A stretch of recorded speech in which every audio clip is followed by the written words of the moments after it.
So let's get back to white women and the harm that we do. There is real harm that we do about, in terms of sort of enacting white supremacy in different ways. And I'm going to give you just a few examples and then talk about some of the ways that we can do better, that we can change. So this is one of the, this is a really painful image. This is Mamie Till Mobley, who is standing over the coffin, the open casket of her son, Emmett Till. And Emmett Till, as you probably remember, was killed in 1955. He was a 14-year-old child, and he was killed because Carolyn Bryant pointed her finger at him and said that he had, in different versions, whistled at her, looked at her, touched her, made an advance at her. Some 50 years later, as an 80-year-old woman, Carolyn Bryant recanted that story. And yet, Emmett Till is still dead because she pointed her finger at him.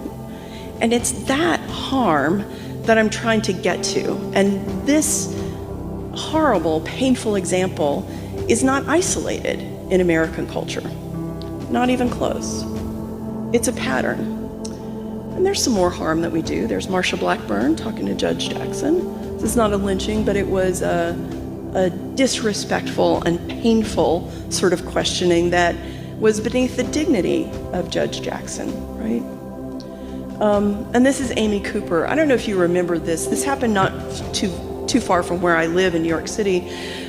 This woman, her name's Amy Cooper. She's in a section of Central Park where you're not allowed to have your dog off leash. There are other areas really close to this spot where you can have your dog off leash. And Christian Cooper, who likes to bird watch, was there early in the morning. He's African American, no relation.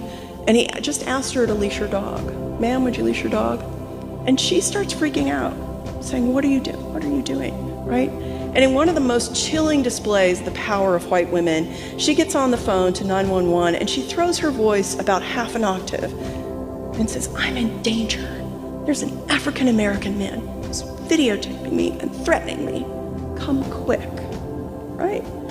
This is the same day in May of 2020 when 12 hours later, George Floyd is on the sidewalk on the street in Minneapolis, and a cop has his knee on his throat. And a young 17-year-old African-American girl is filming the life go out of his body. These happened on the same day, and for me, they are forever twinned, because the thing that she's trying to do is to bring down on Christian Cooper, this lovely African-American gay man who likes to watch birds.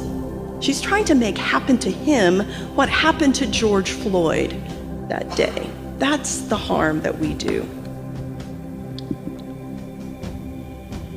And before there were Karens, there were Beckys, right? This is Barbecue Becky. She called 911 on a black family who was setting up a barbecue pit, which is both legal and quite ordinary and not at all scary.